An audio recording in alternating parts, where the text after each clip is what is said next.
Yes. अब पूछो, देखिए आवाज आ रही है क्या? आ गई? चलो ठीक है। देखो यहां पर आपको एक यूपीसी का टर्म याद रखना है। यूपीसी का मतलब क्या होता है?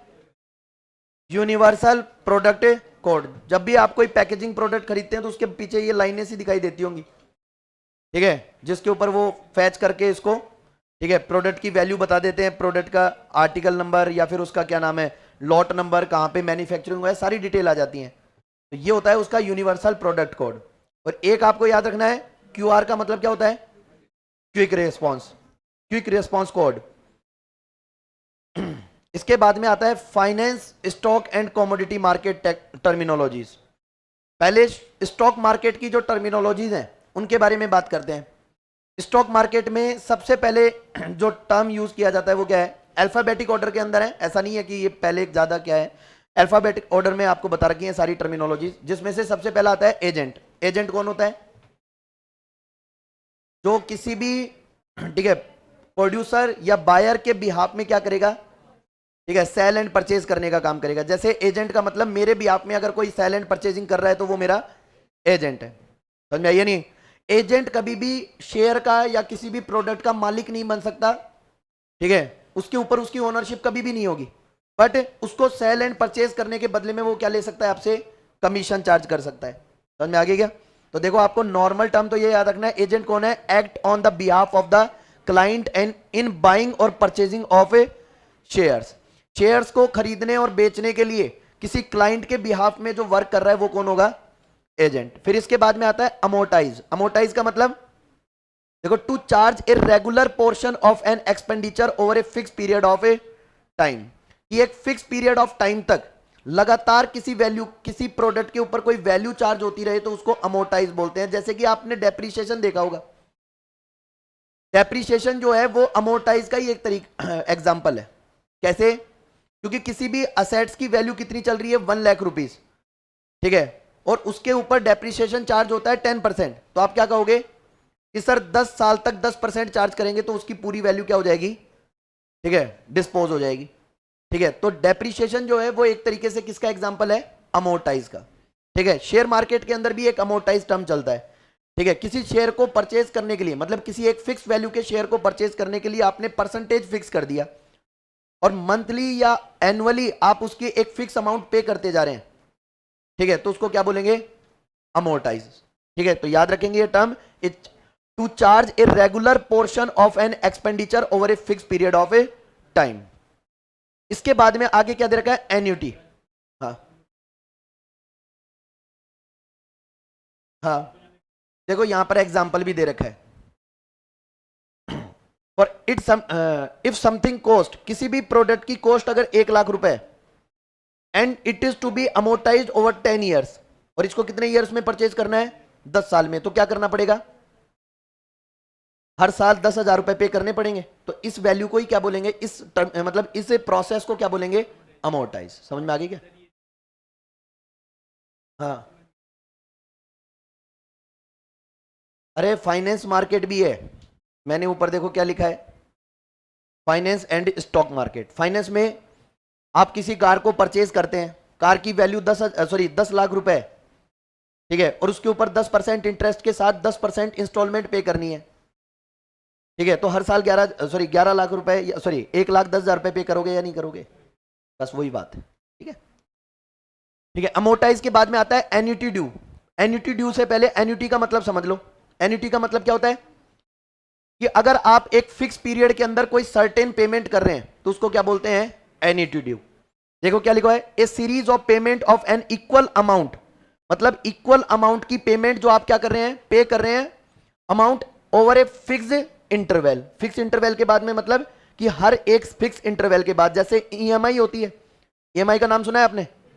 ठीक है, अमोर्टाइज की तरह ही होती है एन्युटी। ठीक है, अगर एक फिक्स इंटरवल के बाद में आपने कोई पेमेंट किया है तो उसको क्या बोलेंगे?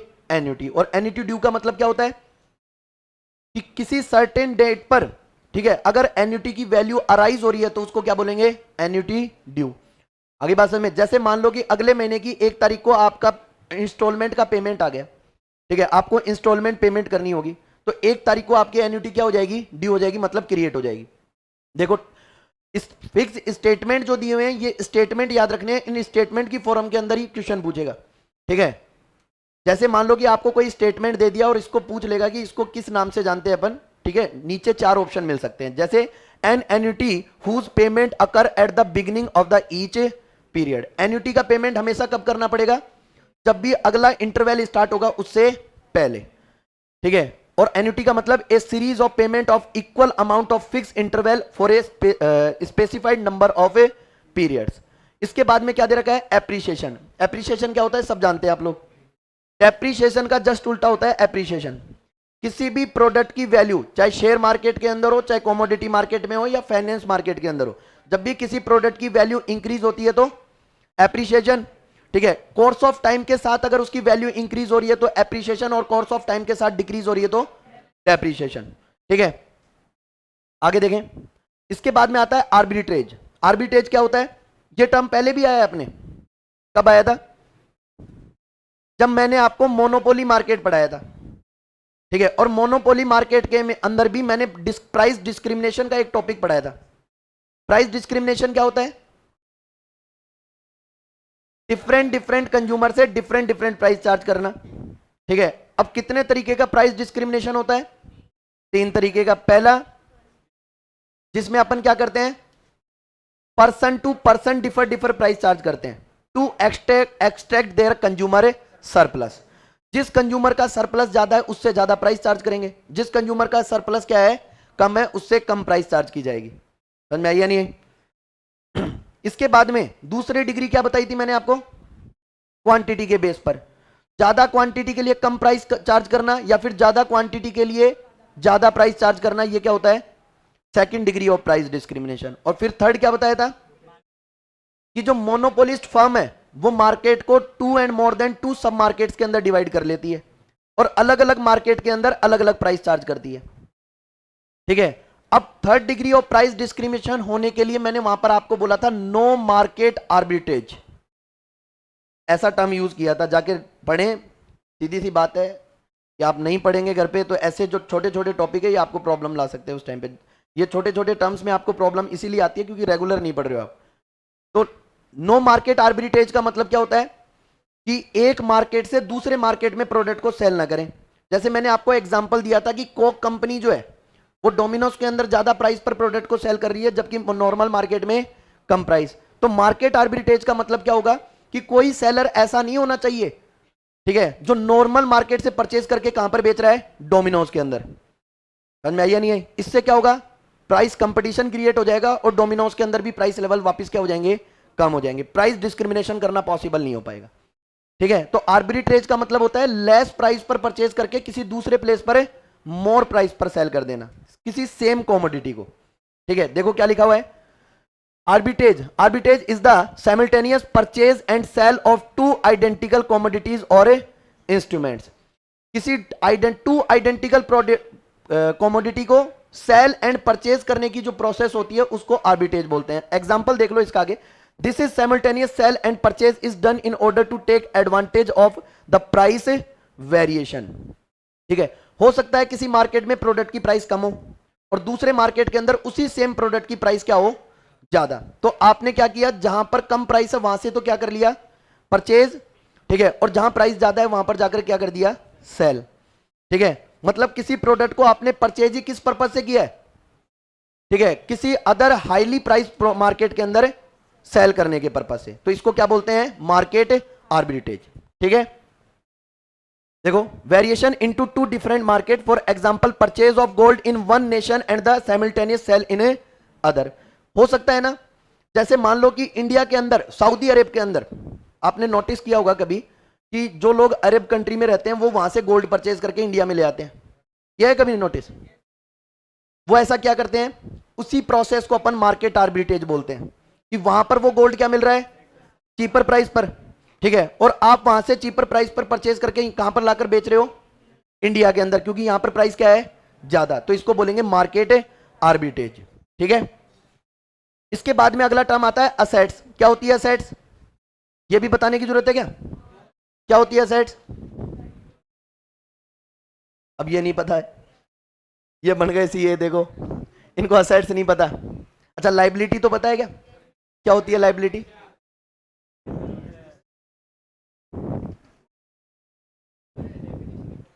डेफिनेशन नहीं पता, ये पता है एसेट्स है कि बिल्डिंग है, लैंड है, ठीक है, मशीनरीज है, फर्नीचर है, इक्विपमेंट्स वगैरह है, ये सब हमारी एसेट्स है, ठीक है।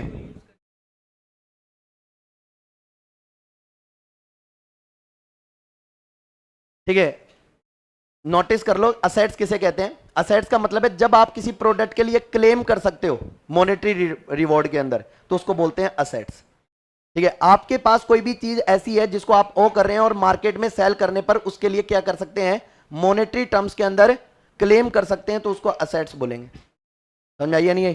फॉर एग्जाम्पल, आपकी कंपनी के अंदर आपके पास जितनी भी लैंड है, मशीनरीज है, अगर आप उसको मार्केट में ले जाकर सेल करोगे तो ठीक है, मॉनेटरी टर्म्स के अंदर क्लेम कर सकते हो या नहीं कर सकते?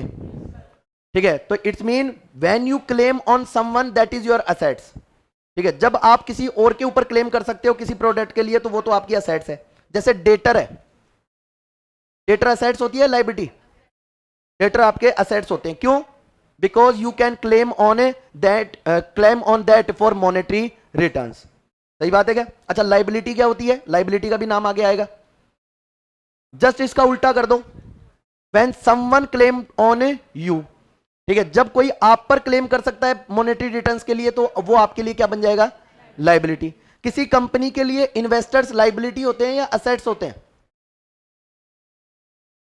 अरे आपको पता है कि इन्वेस्टर और कंपनी दोनों डिफरेंट लीगल आइडेंटिटी होती है नहीं होती? दोनों डिफरेंट आर्टिफिशियल पर्सन है। सॉरी, कंपनी जो है वो एक आर्टिफिशियल पर्सन है जो अपने ऑनर से अलग होती है। ठीक है, तो सीधी सी बात है कि इन्वेस्टर ने कंपनी के अंदर इन्वेस्ट किया है, तो कंपनी के बुक्स ऑफ रिकॉर्ड्स क्या बोलेंगे कि वो इन्वेस्टर कंपनी के पैसे मांगता है, that investor can claim on company for monetary returns. समझ में आइए नहीं? तो जब कोई आप पर क्लेम कर दे तो वो क्या है? लाइबिलिटी। और अगर आप किसी प्रोडक्ट के लिए एक दूसरे पर क्लेम कर सकते हो तो असेट्स। समझ में आ गया क्या? देखो, assets, assets mean an economic resource that expected to be benefit in the future, जिसको फ्यूचर में सेल करने पर या फ्यूचर में आपको प्रोडक्टिविटी देकर वो आपको क्या देगा? बेनिफिट देगा, वो सब असेट्स है। आगे देखो, anything of value to which the firm has to legally claim. जब फर्म किसी भी प्रोडक्ट के लिए लीगली क्लेम कर सकती है तो वो सब क्या है? असेट्स है। ठीक है, लीगली क्लेम होना चाहिए, इनलीगली नहीं। आप किसी दूसरे की असेट्स को उठाकर बेच दो और फ्री क्लेम कर रहे हो तो वो आपकी असेट्स कंसीडर नहीं होगी। ठीक है, तो लीगली क्लेम होना चाहिए। आगे देखें, अब असेट्स के टाइप क्या होते हैं? सबसे पहली कौन सी असेट्स है? Current assets. क्या होती है करंट असेट्स? जिसे विद इन 1 ईयर आप किस में कन्वर्ट कर सकते हो? कैश के अंदर कन्वर्ट कर सकते हो, वो करंट असेट्स है। तो फिक्स असेट्स क्या होगी? विद इन 1 ईयर जिनको कैश में कन्वर्ट करना पॉसिबल है। अच्छा, मेरे पास मान लो कि कोई मशीन है, क्या मैं उसको 1 साल के अंदर बेच नहीं सकता? बेच सकते हो, तो फिर वो फिक्स असेट्स कैसे हुई? डेफिनेशन तो यही कहती है ना, जिसको विद इन 1 ईयर आप कैश के अंदर कन्वर्ट नहीं कर सकते वो फिक्स असेट्स है। बट पूरी बात नहीं है यहां पर। ठीक है, बिजनेस ऑपरेशन को इफेक्ट किए बिना, ठीक है, जिसे आप विद इन 1 ईयर सेल नहीं कर सकते, ठीक है, वो क्या होता है? फिक्स है। क्या हो गया? Non current. हाँ सही बात है, उल्टा बोलने की तो आदत है ना अपने को। देखो, फिक्स एसेट्स क्या होती है? Can not be quickly turned into the cash without interfering with business operation. याद रहेगा क्या कि जिसको क्विकली आप कैश में कन्वर्ट नहीं कर सकते without affecting the business operation. ठीक है, साल भर बाद में तो हो सकता है कि आप उसको सेल कर सकते हो without affecting the business enterprise. ठीक है, इसके बाद में आता है इंटेंजिबल। टेंजिबल का मतलब क्या होता है? All those asset which can be perceived by the senses. ये पहले भी बात आई थी जब मैं टेंजिबल कॉस्ट वगैरह पढ़ा रहा था। ठीक है, टेंजिबल कैपिटल पढ़ाई थी, इनटेंजिबल कैपिटल पढ़ाई थी। तो जो भी असेट्स आपके पास है जिसको आप अपने सेंसेस से परसीव कर सकते हो वो टेंजिबल, और जिनको सेंसेस से परसीव करना पॉसिबल नहीं है वो इंटेंजिबल। जनरली इंटेंजिबल असेट्स के अंदर, ठीक है, सर्टेन टाइप्स ऑफ राइट्स को इंक्लूड किया जाता है, जैसे कॉपीराइट एंड पेटेंट राइट। ठीक है, गुडविल। अच्छा, एक खास बात और, क्या इंटेंजिबल असेट्स को बैलेंस शीट में नोट कर सकते हैं क्या? नहीं कर सकते, तो गुडविल को तो करते हैं। देखो सीधी सी बात है, अगर कोई असेट्स फर्म खुद क्रिएट कर रही है, ठीक है, तब तो इसको रिकॉर्ड नहीं करेंगे। सेल्फ क्रिएटेड गुडविल जो होती है वो बैलेंस शीट के अंदर रिकॉर्ड नहीं होती। बट आपने गुडविल को क्या किया है, परचेज किया है। किसी पर्सन से गुडविल को परचेज कर रहे हो तो उसके लिए आपको अमाउंट पे करना पड़ेगा, और पे करना पड़ेगा तो इसका मतलब वो आपकी असेट्स है, ठीक है। देखो यहां क्या लिखा है, they do not appear on the financial reports, याद रखना है इस बात का मतलब। आगे देखें, अब आता है आस्क और ऑफर। आस्क और ऑफर का मतलब शेयर मार्केट के अंदर एक टर्म होता है जिसको बोलते हैं आस्क या ऑफर। देखो क्या होता है, lowest price at which an owner is willing to sell his security. मतलब शेयर मार्केट के अंदर जब एक ओनर अपनी सिक्योरिटी को जिस मिनिमम वैल्यू पर सेल करना चाहता है उसको बोलते हैं आस्क और a offer. The minimum price of share at which a producer और a seller ready to sell their product. समझ में आ गया क्या? कैसे बैठे हैं आराम से, तो आप सुन गया, वापिस पढ़ लो। लोवेस्ट प्राइस, कम से कम possible price, at which an owner is willing to sell his a security. किसी भी सिक्योरिटी का ऑनर जिस मिनिमम पॉसिबल प्राइस पर उसको सेल करना चाहता है उसको क्या बोलेंगे, आस्क और ए ऑफर, ठीक है। ऑफर का जस्ट उल्टा एक टर्म होता है बिड, ठीक है। बिड का मतलब बोली लगाना, हिंदी में बोले तो बोली लगाना। बोली का मतलब ये सेलर की साइड से होता है ऑफर, ठीक है, और बिड किसकी साइड से होगा, बायर की साइड से, ठीक है। आपको मैंने एक जब मार्केट पढ़ा रहा था, मार्केट इक्विलिब्रियम, तब मैंने आपको बताई थी एक बात, किसी भी प्रोडक्ट की मिनिमम वैल्यू कौन डिटरमाइन करता है, सेलर, और मैक्सिमम वैल्यू बायर। तो यहां पर देखो क्या आ रहा है, लोवेस्ट प्राइस, तो प्रोड्यूसर जिस लोवेस्ट पॉसिबल प्राइस पर अपने शेयर को सेल करना चाहता है वो तो है ऑफर, और कंज्यूमर जिस मैक्सिमम प्राइस पर प्रोडक्ट को परचेज करना चाहता है या शेयर को परचेज करना चाहता है वो क्या है, बिड। समझ में आ गया क्या? आगे देखें, अगला क्या टर्म दे रखा है, ऑडिट। क्या होती है ऑडिट, आप करने वाले हैं फ्यूचर में। हाँ, इस पे देख के नहीं, गायब कर दूंगा तो टेंशन हो जाएगी फिर, ठीक है। जो भी आपने during the financial year financial records ready किए हैं उनका केयरफुली ओवरव्यू करना ही क्या है, ठीक है, ऑडिट है। देखें, carefully review on the financial records, और आगे क्या लिखा है, वेरीफाई देयर एक्यूरेसी। ऑडिट करते क्यों है, जो फाइनेंशियल रिकॉर्ड्स आपने रेडी किए हैं उनकी एक्यूरेसी को डिटरमाइन करने के लिए, ठीक है। इसके बाद में आता है बैड डेब्ट्स, ये तो पता ही होगा क्या होता है। बेटा पास नहीं हुए हैं तो कई के घर वालों के हो जाएंगे, समझ रहे हो, याद रखना इसको। तो बैड डेब्ट्स का मतलब amount owed to a company that are not going to be paid. मतलब कोई कंपनी किसी अमाउंट को ओ करती है, मतलब वो लेने का राइट रखती है बट वो फ्यूचर में उसको पे नहीं होने वाला है, तो वो क्या है, बैड डेब्ट्स। देखो देखकर ही समझ में आ जाएगा कई चीजों का मतलब, तो पर यहां पर मैंने अंडरलाइन इसलिए करवाया ताकि आपको फिक्स स्टेटमेंट याद रहे, ठीक है। फॉर एग्जाम्पल जैसे यहां पर लिख दिया, an amount owed to a company that are not going to be paid is known as, नीचे 4 ऑप्शन दे दिए, ठीक है। तो बैड डेब्ट्स इस स्टेटमेंट को देखकर पता चलेगा आपको, ठीक है। वैसे तो सबको पता है कि बैड डेब्ट्स क्या होता है, डूब गया पैसा, ठीक है। तो वहां पर ये लिखा हुआ नहीं मिलेगा ना डूब गया, वहां पर तो जो स्टेटमेंट आईसीआई ने यूज किए हैं वो स्टेटमेंट पता होने चाहिए। बहुत सारे टर्म्स ऐसे आएंगे, जैसे असेट्स का मीनिंग सबको पता था, ठीक है, बट उसको डिफाइन नहीं कर पा रहे थे, तो ये वहां जाकर प्रॉब्लम क्रिएट कर देगा। इसके बाद में बैलेंस शीट, क्या होती है balance sheet, annual financial statement, जिसमें कंपनी के सारे रिकॉर्ड्स हैं, कंपनी की सभी एसेट्स एंड लाइबिलिटीज का कॉन्क्लूज्ड ब्यौरा जिसके अंदर होता है उसको क्या बोलते हैं, बैलेंस शीट। इसके बाद में आता है बॉन्ड्स। बॉन्ड्स किसे कहते हैं, कोई भी प्रोमिसरी लेटर, ठीक है, जो फ्यूचर में आपको एक एक्सपेक्टेड रिटर्न देने की प्रॉमिस करता है उसको बोलते हैं बॉन्ड। देखो क्या लिखा हुआ है, bond is a type of long term promissory note. तो ये स्टेटमेंट याद रखेंगे यहां पर कि लॉन्ग टर्म प्रोमिसरी नोट, ठीक है, be registered in the owners name. जो बॉन्ड है वो किसके नेम से रजिस्टर होगा, जो बॉन्ड को इश्यू कर रहा है उसके नेम से रजिस्टर होता है हमेशा बॉन्ड, ठीक है। और इसके बाद में और are issued as bearer instrument, और ये बियरर को क्या होगा, इश्यू होगा। बियरर का मतलब आगे चलकर जो उसको बियर करने वाला है, ठीक है। रिटर्न रिकॉर्ड ऑफ ए डेब्ट payable in the future. Bond जो होते हैं वो क्या होते हैं, रिटर्न रिकॉर्ड है। रिटर्न रिकॉर्ड का मतलब कि एक रिटर्न में एक लेटर है जो इस बात को एक्सप्लेन कर रहा है कि इस आदमी ने मेरे से पैसा लिया है, ठीक है, किसी भी पर्सन के डेप्ट का रिटर्न रिकॉर्ड जो होगा उसी को क्या बोलते हैं अपन, बॉन्ड। समझ में आ गया क्या?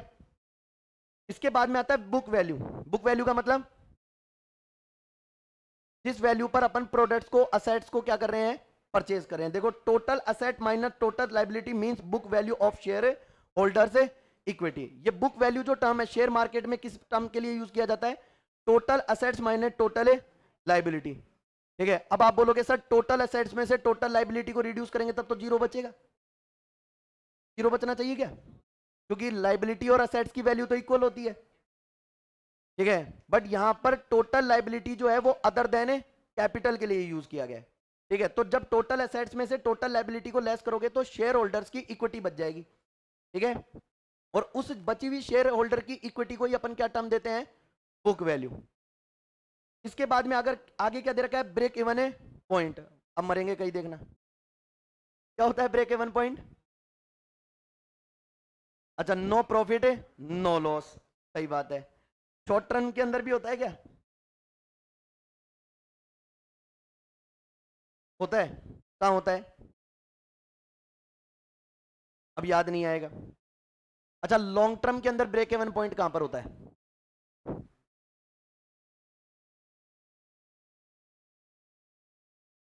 एलएसी से पहले वाला लोएस्ट पॉइंट। अरे ब्रेक इवन पॉइंट का मतलब होता है जहां पर फर्म की एवरेज रेवेन्यू और एवरेज कॉस्ट, फर्म की टोटल रेवेन्यू और टोटल कॉस्ट दोनों के दोनों क्या हो जाएं, इक्वल। मतलब जितना फर्म ने रिसीव किया है उतना ही क्या कर दिया, एक्सपेंड कर दिया। तो इसका मतलब है, ठीक है, ब्रेक इवन पॉइंट। अब ब्रेक इवन पॉइंट जो है, ठीक है, जनरली आपको परफेक्ट कंपिटेटिव मार्केट में जहां पर फर्म का एवरेज रेवेन्यू फर्म की मिनिमम एटीसी के इक्वल होता है वहां पर मिलेगा। ठीक है, और लॉन्ग रन के अंदर फर्म का जहां पर एवरेज रेवेन्यू फर्म की मिनिमम एलएसी के इक्वल होता है वहां पर मिलेगा। ठीक है, रिलेट करते हुए याद कर लें भाई।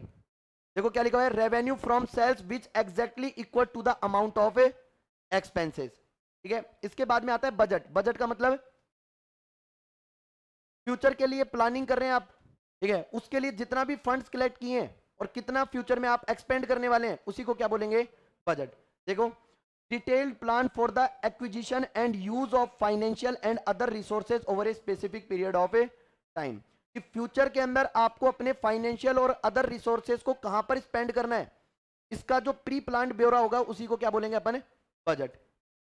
इसके बाद में आता है बियर्स। बियर्स का मतलब, यहां पर बियर का मतलब भालू से है, और शेयर मार्केट के अंदर एक बहुत अच्छा टर्म होता है बियर है। बियर का मतलब देखो, इसकी प्रॉपर्टी से याद रखेंगे आप। ठीक है, बियर जो है, जब भी कोई लड़ाई होती है तो बियर की प्रॉपर्टी होती है कि वो क्या करेगा, अपने पंजे से नीचे दबाने की कोशिश करता है। ठीक है, जो भी उसका जो शिकार है, ठीक है, उसको नीचे गिराकर खाने की कोशिश करेगा। तो इसका मतलब बियर टर्म शेयर मार्केट में इसलिए यूज किया गया, शेयर मार्केट में वैल्यूज को, सेंसेक्स को नीचे गिराने में जो हेल्प करता है उसको क्या बोलते हैं, बियर।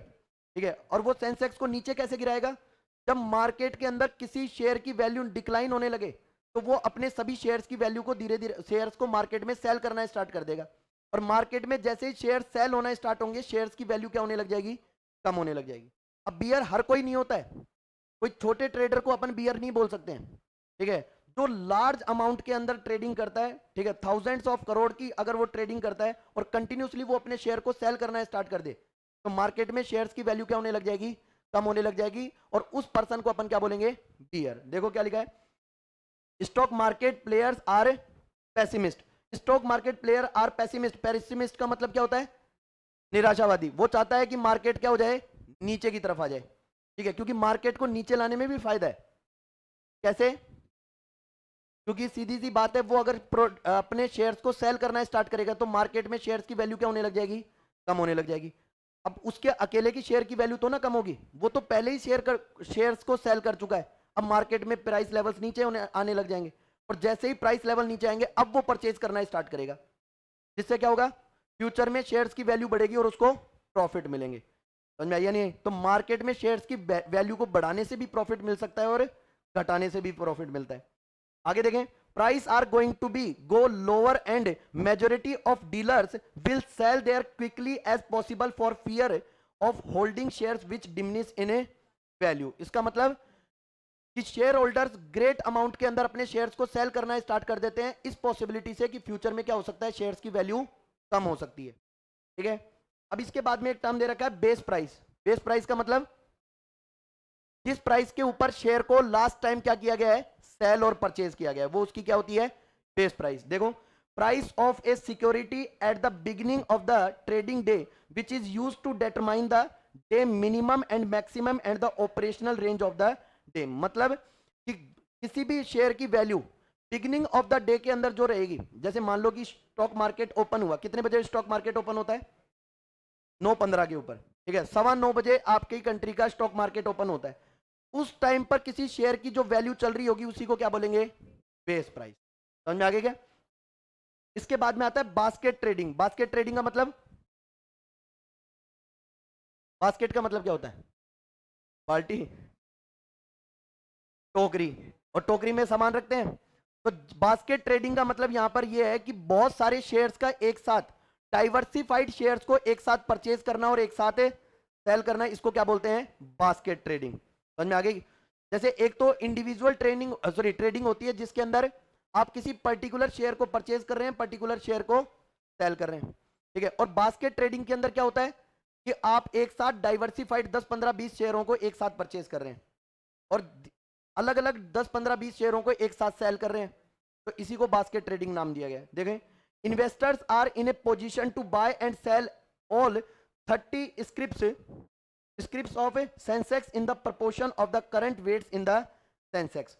30 स्क्रिप्ट्स का मतलब सेंसेक्स के अंदर 30 मेजर शेयर्स हैं, उन 30 मेजर शेयर्स को एक साथ परचेज करना और एक साथ सेल करना, इसको क्या बोलते हैं, बास्केट ट्रेडिंग। हाँ हाँ, ये ऑप्शन आता है इंटरनेट ट्रेडिंग के अंदर, ठीक है, कि आप सेंसेक्स की जितने भी 30 शेयर्स हैं उनको एक साथ उसकी बेस प्राइस के ऊपर परचेज कर सकते हो, ठीक है, और उसकी जो करंट प्राइस है उसके ऊपर सेल कर सकते हो, ठीक है। तो इस प्रोसेस को ही अपन बास्केट ट्रेडिंग बोलते हैं। ओपनिंग प्राइस और करंट प्राइस का मतलब जो ट्रेडिंग डे है उसके अंदर प्रेजेंट में on the spot of time क्या वैल्यू चल रही है, ठीक है। इसके बाद में आता है बियर मार्केट। बियर मार्केट का मतलब, मार्केट को बियर कब बोला जाएगा, जब मार्केट में सभी तरीके के शेयर्स की वैल्यू क्या हो रही है, कम हो रही है, तो उसको बोलेंगे बियर मार्केट। देखो, a market in which stock prices are falling consistently. इसके बाद में आता है बदला। ले लो भाई, क्या होता है बदला, पढ़े। Badla involves carrying forward of a transaction from one settlement period to next settlement period. मतलब जैसे मान लो ये फाइनेंशियल ईयर कंप्लीट हो गया, ठीक है, आपने एक वो नाम सुना होगा ना, कैरी फॉरवर्ड, ठीक है। कैरी फॉरवर्ड का मतलब क्या होता है, आगे शिफ्ट करना, ठीक है। इसका बदला का मतलब भी यहां पर यही है कि जब एक फाइनेंशियल ईयर कंप्लीट हो जाता है तो शेयर्स की वैल्यू को जब नेक्स्ट फाइनेंशियल ईयर में ट्रांसफर किया जाता है तो उसको बोलते हैं बदला। समझ में आ गया क्या, टर्म यूज किया है, देखिए इसके अंदर द बदला transaction attracts the following payment charges, ठीक है। अब बदला करने के लिए मतलब जैसे ही आप शेयर्स की वैल्यू को वन फाइनेंशियल ईयर से नेक्स्ट फाइनेंशियल ईयर में ट्रांसफर करेंगे तो कुछ पेमेंट्स चार्ज किए जाते हैं, जिसमें से पहला आता है margin money specified by the stock exchange board of India. मतलब जैसे ही आप बदला करोगे, मतलब एक शेयर की वैल्यू को अगले ईयर में ट्रांसफर करोगे तो स्टॉक एक्सचेंज बोर्ड यानी कि सेबी आपके ऊपर एक चार्ज लगाएगा जिसको क्या बोलते हैं, मार्जिन मनी, ठीक है। और एक होता है कोटेंगो और badla charges, interest charges determined on the basis of demand and supply principal, ठीक है। एक कॉन्टेगो और बदला चार्जेस के नाम से भी होता है, जो शेयर मार्केट में जो ब्रोकर्स होते हैं या शेयर जो कंपनी है वो चार्ज करती है on the basis of demand and supply. इसके बाद में आता है blue chip shares. Blue chip shares क्या होते हैं, जिसके अंदर सबसे ज्यादा आपको प्रॉफिटेबिलिटी मिलने वाली है, ठीक है, जो सबसे ज्यादा सिक्योर एंड मोर प्रॉफिटेबल हैं उनको बोलते हैं ब्लू चिप शेयर्स, ठीक है। देखो क्या लिखा है, shares of large well established and financial sound companies with an impressive record of earning and dividends। का मतलब ऐसे शेयर्स जिनके फाइनेंशियल रिकॉर्ड्स बहुत स्ट्रांग है, वो बहुत ज्यादा स्टेबल हैं और जिन पर सबसे ज्यादा आपको क्या मिलने वाला है, एक इंप्रेसिव रेट से आपको डिविडेंड और इंटरेस्ट मिलने वाला है, उसको अपन बोलेंगे ब्लू चिप शेयर।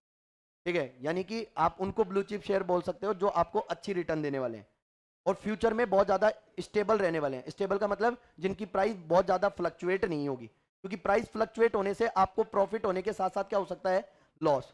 तो जिन शेयर्स की वैल्यू बहुत स्टेडी राइज करती है या फिर बहुत ज्यादा स्टेबल रहती है तो उनको ब्लू चिप शेयर्स बोल देते हैं। ठीक है, इसके बाद में आता है, ठीक है, अभी बदला आया था अब बेटा। बेटे का मतलब देखो, measurement of relationship between stock price of any particular stock and the movement of whole market. किसी पर्टिकुलर स्टॉक की वैल्यू कितनी फ्लक्चुएट हो रही है और टोटल मार्केट कितना फ्लक्चुएट हो रहा है, इन दोनों के बीच के रिलेशन को क्या बोलते हैं, बेटा। समझ में आ गया क्या? याद रखना, ये बदलार बेटा नंबर यही दिलाएंगे, ठीक है, क्योंकि जो टर्म नहीं आता ना क्वेश्चन वहीं से आएगा। तो याद रहेगा क्या? जैसे मान लो कि टोटल शेयर मार्केट 5% इंक्रीज हुआ है और कोई पर्टिकुलर शेयर है जिसकी वैल्यू 20% इंक्रीज हो गई, तो इन दोनों के बीच के रिलेशन को अपन क्या बोलेंगे, बेटा। समझ में आ गया क्या? के बाद में आता है बिड।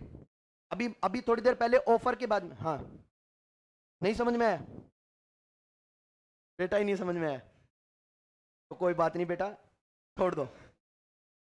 अरे इसका मतलब ये है कि जरूरी नहीं है कि टोटल शेयर मार्केट या टोटल सेंसेक्स जिस रेट से चल रहा है उसी रेट से आपका कोई पर्टिकुलर शेयर चल रहा हो सकता है ना कि सेंसेक्स जो है वो 10% से इंक्रीज हो गया और कोई पर्टिकुलर शेयर है जो 20% से इंक्रीज हो गया।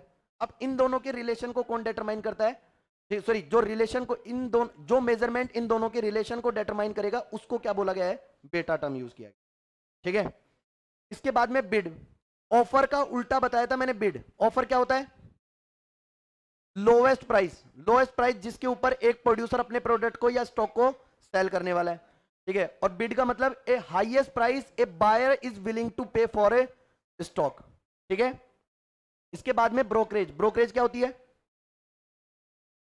सीधी सी बात है, जो एजेंट आपके शेयर्स को परचेज एंड सेल करवाएगा, जो बदले में अपना कमीशन लेगा, उसको क्या बोलेंगे, ब्रोकरेज। फिर बुल मार्केट, अभी बताया था बियर मार्केट। बियर मार्केट जो शेयर्स की वैल्यू को डाउन करेगा, और बुल मार्केट, सांड की क्या प्रॉपर्टी होती है, हाँ ये करके बता रहा है, ठीक है, सींग में डाल के ऊपर फेंकना है ना, ऊपर फेंकने की कोशिश करता है। इसका मतलब ऐसा कोई शेयर होल्डर, ठीक है, जो क्या करेगा, मार्केट में शेयर्स की वैल्यूज को इंक्रीज करने को सपोर्ट करेगा, उसको बुल मार्केट बोलते हैं। जब कंटिन्यूसली शेयर मार्केट के अंदर वैल्यूज इंक्रीज होती हैं तो उसको बोलेंगे बुल मार्केट। कंटिन्यूसली फॉल हो रही है तो बियर मार्केट। ठीक है, करने वाले पर्सन को बियर, ठीक है, इंक्रीज डिक्रीज करने वाला बियर होता है और इंक्रीज करने वाला पर्सन बुल। ठीक है, इसके बाद में बिजनेस डे। बिजनेस डे किसके बोलते हैं अपन, ठीक है, मंडे टू फ्राइडे, बस ये बात याद रखनी है। स्टॉक मार्केट के अंदर, ठीक है, बिजनेस डे क्या होता है, मंडे से लेकर फ्राइडे, 2 दिन का लीव होता है। ठीक है, इसके अलावा भी कुछ स्पेसिफिक ओकेजन्स हो सकते हैं, ठीक है, जैसे दिवाली हो सकती है, 15 अगस्त हो सकता है, ठीक है, इंडिपेंडेंस डे हो सकता है, या फिर 26 जनवरी हो सकती है। ठीक है, किस दिन है दिवाली पर मार्केट है, उसके कुछ स्पेसिफिक टाइम के लिए मिलता है, 10-15-20 मिनट के लिए। तो जिस दिन देखो, सीधी सी बात है, गवर्नमेंट ने या stock security exchange board of India ने जो जो छुट्टियां अनाउंस की हैं उनको छोड़कर, और सैटरडे संडे को छोड़कर बाकी सारे डे क्या होते हैं, बिजनेस डे होते हैं। ठीक है, इसके बाद में आता है बोनस। बोनस का मतलब, अब ये आप जो बोनस सोच रहे हैं उसकी नहीं है, बोनस शेयर का नाम सुना है आपने? बोनस शेयर क्या होता है, ठीक है, जब रिजर्व एंड सरप्लस में डायरेक्ट डिविडेंड देने की बजाय क्या किया जाता है, शेयर होल्डर्स को एक्स्ट्रा शेयर्स प्रोवाइड किए जाते हैं, तो उसको बोनस बोलते हैं। ठीक है, यहां पर बोनस शेयर्स की बात कर रहे हैं। ठीक है, इसके बाद में आता है बुक क्लोजर। बुक क्लोजर का मतलब क्या है, dates between which a company keep its register for member closed और updating period to payment of dividend और issue new shares of a debenture. इसका मतलब बुक क्लोजर का मतलब है कि जिस बुक के अंदर एक कंपनी रिकॉर्ड रखती है अपने शेयर होल्डर्स का, ठीक है, कि कितने तो शेयर्स, नए शेयर होल्डर्स हमारे साथ ऐड हुए हैं और कितने शेयर होल्डर्स हमारे साथ अपने ट्रांजैक्शन को क्लोज कर चुके हैं। अब ट्रांजैक्शन को क्लोज करेंगे तो सीधी सी बात है, वो अपने शेयर की वैल्यू भी एक्सट्रैक्ट करेंगे और साथ साथ उनको क्या देना पड़ेगा, उनका डिविडेंड भी देना पड़ेगा। ठीक है, इसके बाद में आता है ब्रोकरेज। तो ब्रोकरेज ऊपर भी आ गई, वापस रिपीट नहीं करूंगा। इसके बाद में यहां पर बुल आ गया, बुल के बारे में बता दिया मैंने आपको। फिर इसके बाद में बिजनेस रिस्क। बिजनेस रिस्क क्या होता है, जब भी आप ट्रेडिंग करेंगे तो उसमें यह रिस्क एसोसिएटेड होगा कि कभी भी शेयर की वैल्यू कम हो सकती है और ज्यादा हो सकती है, इसी को अपन क्या बोलते हैं, business risk. Continuous fluctuation in the values of A share. इसके बाद में आता है बायर। बायर किसे बोलते हैं, शेयर को परचेज करने वाला बायर है, सेल करने वाला सेलर। फिर इसके बाद में आता है कॉल ऑप्शन। कॉल ऑप्शन का मतलब एक तो होता है कॉल और एक होता है पुट। दो टर्म याद रखेंगे। कॉल का मतलब है शेयर को परचेज करना और पुट का मतलब होता है शेयर्स को सेल करना। समझ में आ गया क्या? जिस वैल्यू पर आप शेयर को परचेज करना चाहते हैं उसको बोलते हैं कॉल ऑप्शन, और जिस वैल्यू पर आप शेयर को सेल करना चाहते हैं उसको बोलते हैं पुट ऑप्शन। समझ में आ गया क्या? देखो क्या लिखा है, an option that is given to the investor the right but not obligation to buy a particular stock at a specified price within a specific time period. ठीक है, कि मतलब हर शेयर होल्डर के पास एक राइट होता है कि एक स्पेसिफिक प्राइस और पीरियड पर वो किसी भी शेयर को क्या कर सकता है, परचेज कर सकता है। ठीक है, तो परचेज करने के राइट को, शेयर होल्डर के परचेज करने के राइट को अपन बोलते हैं कॉल ऑप्शन, और सेल करने के राइट को पुट ऑप्शन। के बाद में अब आता है कैपिटल बस्टिंग। कैपिटल बस्टिंग का मतलब planning expenditure on the outstanding shares या outstanding assets. Capital gain planning expenditure on the assets whose cash values are expected to be extend beyond 1 year. इसके बाद में आता है capital gains yield. Capital gains का मतलब क्या होता है, जो भी आपके पास असेट्स है अगर उनकी वैल्यू क्या हो जाए, इंक्रीज हो जाए। ठीक है, अगर कैपिटल असेट्स की वैल्यू इंक्रीज होती है तो उसको क्या बोलते हैं, कैपिटल गेन। और इसका यील्ड कैसे निकालोगे, देखो capital gain during a given year divided by beginning price. During the year आपको कितना कैपिटल गेन हुआ और उसको किससे डिवाइड कर दो, ठीक है, बिगिनिंग प्राइस, मतलब ईयर के बिगिनिंग में उस शेयर की वैल्यू क्या चल रही थी। ठीक है, इसके बाद में आता है कैपिटल मार्केट। कैपिटल मार्केट किसे कहते हैं, जहां पर शेयर्स एंड स्टॉक्स और बॉन्ड्स का एक्सचेंज होता है उसको कैपिटल मार्केट बोलते हैं। इसके बाद में आता है कैश बजट। कैश बजट क्या होता है, अच्छा कैश फ्लो का नाम सुना होगा आपने, कैश फ्लो को ही अपन कैश बजट बोलते हैं। ठीक है, तो किस बात के रिकॉर्ड को रखता है, ड्यूरिंग द फाइनेंशियल ईयर कितना तो कैश का इनफ्लो हुआ है और कितना कैश का आउटफ्लो हुआ है, और लास्ट में कितना कैश बैलेंस हमारे पास है बचा है। ठीक है, इसके बाद में आता है क्रेडिट पीरियड। क्रेडिट पीरियड का मतलब जिस पीरियड के लिए आपको लोन दिया गया है। समझ में आ गया क्या? जैसे मान लो कि आपको अगर लोन दिया गया है 2 साल के लिए तो क्रेडिट पीरियड कितना हो जाएगा, 2 ईयर्स। फिर इसके बाद में आता है क्लोजिंग प्राइस। क्लोजिंग प्राइस का मतलब trading price of security at the end of the trading day. देखो एक तो होती है ओपनिंग प्राइस। ओपनिंग प्राइस का मतलब जैसे ही डे स्टार्ट होगा 9:15 पर, उस टाइम पर जो प्राइस होगी उसको क्या बोलेंगे, ओपनिंग प्राइस। और क्लोजिंग प्राइस का मतलब शाम को 3 बजे जब शेयर मार्केट बंद होगा, 3 बजे ही तो होता है, हाँ 3:30 बजे, 3:30 बजे जब शेयर मार्केट बंद होगा उस टाइम पर किसी शेयर की जो वैल्यू चल रही होगी वो क्लोजिंग प्राइस।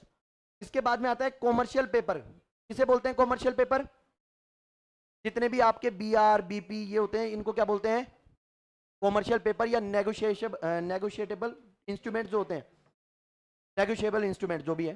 देखो short term promissory notes of large firm usually issued in the denomination of 1 lakh or more and having interest rate somewhat below the prime of lending rate of commercial bank। इसके बाद में आता है commodities. Commodities किसे कहते हैं, sometime share market के अंदर जितने भी गोल्ड एंड सिल्वर हैं उसको क्या बोलते हैं, कमोडिटी मार्केट। ठीक है, देखो product use for commerce that are traded on the separate authorised commodities platform. Commodities include agriculture products and natural resources. के बाद में आता है कन्वर्टेबल सिक्योरिटीज। कन्वर्टेबल सिक्योरिटीज का मतलब जिन्हें आप एक पीरियड ऑफ टाइम के बाद किसी अदर सिक्योरिटी के अंदर क्या कर सकते हो, कन्वर्ट कर सकते हो। पढ़ा होगा आपने। ठीक है, प्रीफरेंस शेयर को इक्विटी शेयर में भी कन्वर्ट किया जा सकता है। इक्विटी शेयर को प्रीफरेंस शेयर में कन्वर्ट कर सकते हो, या किसी प्रीफरेंस शेयर को आप डिबेंचर में कन्वर्ट कर सकते हो। ठीक है, तो इसको बोलते हैं कन्वर्टेबल सिक्योरिटी। बट इससे रिलेटेड जो रूल है वो उसके साथ एसोसिएटेड होना चाहिए। ठीक है, पहले से उसके बारे में इंफॉर्मेशन आपके पास अवेलेबल होनी चाहिए। इसके बाद में आता है कंसोलिडेशन। क्लास की बात नहीं कर रहा हूं। देखो कंसोलिडेशन का मतलब क्या है, business combination of 2 and more entities that occurs when the entities transfer all their net assets to a new entity created for that purpose. कहने का मतलब कंसोलिडेशन का मतलब है जब दो कंपनियां मिलकर दो कंपनियां अपनी नेट असेट्स को जॉइंटली यूज करते हुए मार्केट के ऊपर कैप्चर करने की कोशिश करती हैं, तो उसको बोलते हैं कंसोलिडेशन। ठीक है। अच्छा, मर्जर का नाम सुना होगा आपने। कंपनीज के बीच में क्या होता है? मर्जर होता है। और एक नाम सुना होगा अमालगमेशन। ठीक है। अमालगमेशन का मतलब क्या होता है कि दो कंपनियां या मर्जर में क्या होता है, दो कंपनियां मिलकर अपनी नेट असेट्स को जॉइंटली यूज करती हैं और एक नई एंटिटी क्रिएट कर लेती हैं। ठीक है, किसी भी पर्टिकुलर पर्पस के लिए। देखो, आपने एक पार्टनरशिप का रोल पढ़ा होगा जिसमें दो कंपनियां मिलकर पार्टनरशिप करती हैं किसी भी पर्टिकुलर पर्पस को फुलफिल करने के लिए। ठीक है, उसके लिए यहां पर क्या टर्म यूज किया गया है? कंसोलिडेशन। इसके बाद में आता है क्रेडिटर्स। क्या होते हैं क्रेडिटर्स? जो आपके पैसे मांगते हैं, मिल जाएंगे खूब फ्यूचर में। इसके बाद में आता है डिबेंचर। क्या होता है डिबेंचर? एक प्रोमिसरी नोट होता है जो इस बात को बताता है जिससे कि आपने किसी कंपनी से क्या लिया है? लोन लिया है। ठीक है। अच्छा, डिबेंचर परचेज करने के लिए आपको कोई मोर्टगेज रखने की जरूरत है क्या? ठीक है, क्योंकि डिबेंचर खुद इस बात का प्रूव है कि आपने उस कंपनी से क्या लिया है? लोन लिया है। ठीक है, या उस कंपनी को लोन दिया है। ठीक है। इसके बाद में डेटर। डेटर कौन होता है? जिसको पैसे चुकाने। ठीक है, या आपको जो पैसे चुकाएगा। इसके बाद में ओज मनी। ठीक है, जो आपकी मनी को ओ करता है उसको क्या बोलते हैं? डेटर। इसके बाद में आता है डिफेंसिव स्टॉक। डिफेंसिव स्टॉक क्या होता है? जो मार्केट के फ्लक्चुएशन को कंट्रोल करने के लिए जो स्टॉक शेयर सेल किए जाते हैं उनको बोलते हैं डिफेंसिव स्टॉक। देखें, stock that provide the constant dividends. ऐसे स्टॉक जिनसे आपको क्या मिलने वाला है? कांस्टेंट डिविडेंड मिलने वाला है। ठीक है। जनरली कई कंपनियों के डिविडेंड अप एंड डाउन करते रहते हैं, कभी डिविडेंड की रेट बढ़ जाती है, कभी डिविडेंड की रेट कम हो जाती है। तो डिफेंसिव स्टॉक किसको बोलेंगे? ऐसा स्टॉक जिससे आपको एक कांस्टेंट रेट से क्या मिलने वाला है? डिविडेंड मिलने वाला है। देखो, a stock that provide the constant dividends and stable earning even in the periods of economic downturns। ठीक है, हो सकता है इकोनॉमी कभी प्रॉस्पेरिटी में चल रही है और कभी डिप्रेशन में, बट कोई ऐसा स्टॉक है जो डिप्रेशन पीरियड में भी आपको कांस्टेंट रेट से क्या देगा? डिविडेंड। तो उसको आप क्या नाम देंगे? Defensive stock. ठीक है। जैसे ब्लू चिप कंपनियों के जो स्टॉक होते हैं ना, उन्हीं को डिफेंसिव स्टॉक बोलते हैं। ठीक है। अरे, टर्म यूज किया गया है, ऐसा कुछ नहीं है कि कोई नया स्टॉक है या मार्केट में इसको डिफेंसिव स्टॉक के नाम से इशू करेंगे, नहीं। जो बायर्स हैं वो कंसीडर करते हैं कि ये स्टॉक डिफेंसिव है या नहीं। ठीक है, जैसे मान लो कि कोई शेयर है। ठीक है, जैसे टाटा कंपनी का शेयर है और मेरे को पता लगा कि ये कांस्टेंट रेट से मेरे को डिविडेंड देने वाला है, तो उसको मैं क्या नाम देने लग जाऊंगा?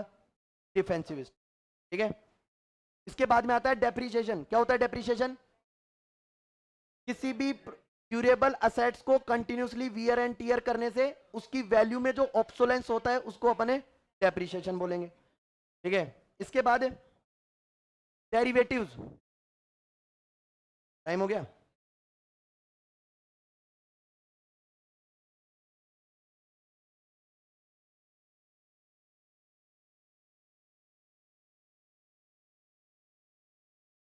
चलो कोई नहीं, कल देख लेंगे। हाँ बोलो।